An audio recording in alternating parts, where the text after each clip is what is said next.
Guys, I can't take it anymore. Everything from the weird hipster California transplants that dominate the city to the all of a sudden really expensive real estate market to the mediocre taco truck tacos that everyone else thinks are amazing somehow. I can't stand Austin, Texas. I've had enough and I'm finally making the decision to move out. I will be moving to a new city in the next 3 weeks and I am super excited because I'm going to be honest, my experience in Austin over the last 12 months has not been great. I moved here in the summer of 2020 alongside Joe Rogan, Elon Musk, and everyone else when Austin was at the top of the hype machine. I thought I was moving to a city where the streets were paved with gold and I would come here, love life, and be extremely happy with myself. Fast forward a year and I'm realizing that is not the case. Austin is a city plagued with problems and severe limitations. It's a small town that pretends like it's a big town. It's a transplant city that people originally moved to because it was affordable, but now it's one of the most expensive housing markets in America. And on top of that, the traffic's bad, the food stinks, and the nightlife is dominated by bachelorette parties and 23-year-old UT students. So in this video, I'm going to give you the 3 big reasons for why I hate Austin, Texas, and am leaving. And I'm going to connect these reasons to why I also think Austin's in the biggest housing bubble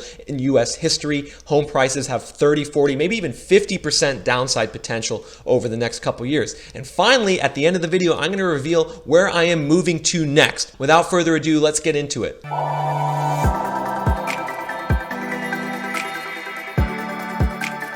I don't think people properly comprehend just how expensive Austin has gotten in a very short period of time. Just over the last 18 months, the typical price of a home in Austin has increased from $340,000 across the metro area, according to Zillow, to $515,000, which is one of the 15 most expensive metro areas in America today. This in a market which for a very long time was heralded for its affordability, and a lot of people moved to Austin because it was an affordable place to live, both if you were going to buy a home or rent an apartment. However, today that is no longer the case, and that's a big problem for the future of the city. You can see what I'm talking about on this graph, which shows the year-over-year percentage change in home prices in Austin over the last 25 years. This is data that comes from Zillow's Home Value Index. And what you can see is that for most of the last 2.5 decades, Austin home prices have been pretty stable, staying in a range of around 3, 4, 5% increase per year. And you can actually see here that the median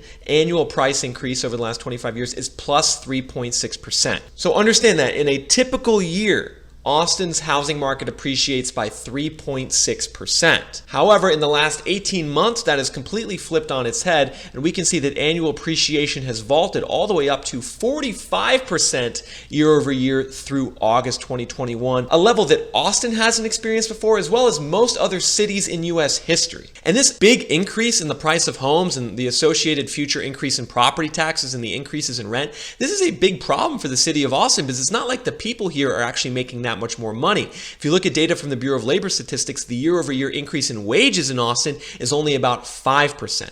So we have a 5% increase in wages compared to a 45% increase in home prices. That quite simply is not natural. And you can get a sense for the deteriorating value proposition of Austin as a city by looking at this graph, which is charting a metric called value to earnings ratio in Austin, which is the green line. And what value to earnings ratio is, it's when we take the typical home value in a market, which is $514,000 in Austin in August of 2021, and we divide it by the typical earnings of the average worker annually, which is $57,000 in August 2021. So you can see that's a ratio of 9 times. The home price and home value is 9 times more than what the average worker makes in a year. And you can see over the last 12 to 18 months, this figure has just vaulted up from being at a more reasonable, stable level historically between a level of 5.0 and 6.0 to just since the summer of 2020 vaulting all the way up to 9.0. That's a massive, huge increase and reflects the fact that home prices are going up way more than people's income and earnings. If you guys are enjoying the data in this video and hearing my perspective on Austin, just make sure to hit the like button. When you do that, it gets me more exposure on YouTube. It's going to help me get closer to that 100,000 subscriber threshold. So please just hit that like button. It would be a big help to me. Also, make sure to stick around until the end of the video where I'm going to tell you guys the next city that I'm going to move to. All right, let's get back to it. Now, you guys might be wondering, what's the blue line here on this graph? And that is the value to earnings ratio in Boston, Massachusetts as a point of comparison. And you can see for most of the last 15 years, Boston was a much more expensive city on a relative basis than Austin. Except we see that in the last year, this has flipped completely. And then today, the value to earnings ratio in Austin is actually higher than it is in Boston, which means that the housing market in Boston is actually cheaper on a relative basis than it is in Austin, Texas today in the fall of 2021. And that is crazy to think about, right? Austin, Texas has gotten so expensive in such a short period of time that the value proposition for people living there in the local housing market, whether they're owning or renting, is worse in Austin, Texas than it is in Boston, Massachusetts. Now, there's a reason I picked Boston, Massachusetts as a point of comparison. That's because I used to live in Boston. From 2011 to 2019, I lived in Boston, cut my teeth in real estate, worked for a private equity fund there, and I saw firsthand all of the tremendous career growth, future income growth, and networking opportunities that existed in Boston, Massachusetts, particularly in a variety of different industries. I mean, Boston is a powerhouse. It has tech. It has healthcare, it has medicine, it has finance, it has everything. So it makes sense that a place like that would have expensive real estate. Yet it doesn't make sense that a place like Austin, Texas would be expensive for the same reasons, because after all, this city and this local economy really only has one thing going for it, and that's tech. Outside of tech, you really have no reason to be in Austin from a career perspective. If you want networking, future income growth, and career growth, you're not getting it in Austin unless you're in the tech field. And even then, Austin's tech scene is massively overrated, just like every other part of this city. People think it's the next Silicon Valley. Sorry guys, it is not even close. And you can see what I'm talking about on this graph, everyone, where we're looking at the amount of venture capital investment in tech startups across different metro areas in America from June 2020 to June 2021. This is data that comes from Crunchbase. And you can see here at the top of the list, San Francisco is still the behemoth. Tech startups in San Francisco raised $65 billion over the last year in funding. New York was second, $34 billion. Boston was actually third at $24 billion. And you can see all the way down at number 11 is Austin, Texas. $3.6 billion invested into Austin tech startups over the last year. It is only 1/7 the amount invested into Boston tech startups, and it's 1/20 the amount invested into San Francisco tech startups. So next time someone's trying to hype you up on Austin, whether they be a local realtor or whether they be a local real estate investor trying to get you to buy into the city at crazy high prices, and they're trying to tell you that it's the next Silicon Valley, just remember that graph. A place like Boston, Massachusetts literally has 7 times the amount of venture capital tech startup funding as Austin. San Francisco has 20 times. It's not even close. Austin's tech scene is a blip on the radar compared to these other big tech cities. Now, there's one elephant in the room we need to address, and that's remote work. I suspect some of you might be looking at that previous graph and saying, hey, well, maybe the tech startups are funded in Boston or San Francisco, but a lot of those people move to Austin and work remote. So Austin still potentially gets the benefit of the tech fundings in these other cities. And you know what? I say you might be right. That could be true. A lot of people I've met in Austin over the last year do work in tech, and they work remotely for companies that are headquartered in other parts of the country. However, guys, there's a big problem here, and that's that remote work as a form of demand for a city is not sustainable. When someone moves into a city and has no local job connection and no local family or long-term friends, they are a high risk and a high likelihood to move out at some point. That's exactly what's happening with me. I don't actually have anything that's keeping me in this city, and now that it's getting so expensive and the quality of life is deteriorating with the traffic going way up and all the weird California tech hipsters taking over, I'm saying, why would I stay in this city? And so that's the important thing to remember about remote work. There's nothing about Austin that makes it good for remote work. People just happen to choose to move here over the last couple of years because it was cool. But now that it's expensive and the quality of life's going down, these people are going to move out just like I did. And as someone who's met a lot of people in Austin over the last year, met a lot of recent transplants,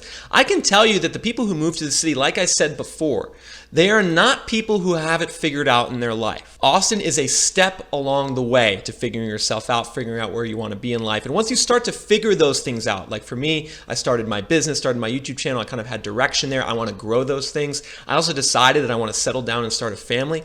Once you decide those things in a city like Austin, you realize very quickly you need to leave. Because there's nothing about this city that supports substance, stability, fundamental values. This city is simply about transient experimentation, having a good time, which to be honest is fine. There should be a city like Austin that offers those things. However, people need a sober understanding of what that means. It means that Austin is not a good housing market for the long run. It is not a place where people are going to move to and form families and then want to buy a home. It's going to be a place where people move to and then rent a studio or a one-bedroom apartment apartment for 2 years and then leave. That's what Austin is. And as a result, its housing market is one of the most overvalued in U.S. history. Prices, as I said earlier, have gone up by 45% year over year. That's the second highest in the current housing bubble next to Boise, Idaho. And it's actually one of the highest levels of appreciation that an American housing market has ever experienced. And you can see what I'm talking about on this table, where we're looking at the top 10 cities in terms of single year annual home price growth over the last 2.5 decades. This is data that comes from Zillow. So to be very clear, this is looking at the 10 cities with the largest single year increase in home values. And you can actually see number one right now is Boise, Idaho in 2021. Home prices in Boise this year have gone up 46% year over year. Number two is Phoenix, Arizona in 2005. In 2005, home prices in Phoenix went up by 45%. And then you can see Austin, Texas comes in at number 3 here in 2021 with 45% appreciation. So literally, the home price growth Austin's experiencing right now is the third highest in recent U.S. history. If we continue going down this list, you can see it's dominated by big Sunbelt markets that had huge appreciation in the mid-2000s. Vegas in 04, Bakersfield in 05, Orlando in 06, Reno in 04, Riverside in 05. Now, this is really concerning company for Austin to keep, because these other cities that had these really high single-year appreciation rates, they all then proceeded to have big crashes over the next couple of years, which you can see evidenced by this column on the right, which is looking at the peak to trough crash in home prices that occurred after the peak appreciation. So for instance, in Phoenix, after the peak growth in 05, home prices then went down by 55%. From 07 to 2012. In Vegas, they went down by 64%. In Bakersfield by 56%. And Fort Myers by 59%. And you can see every other city on this list had a 50% or higher decline in home prices after the big appreciation surge. And that list has got to make you very concerned if you're a homeowner or a real estate investor banking on future levels of appreciation in Austin, because let me tell you, Austin looks identical to a lot of these markets in its underlying character profile. They're all in the Sun Belt. They all had big short-term surges in appreciation above the levels of wages and income.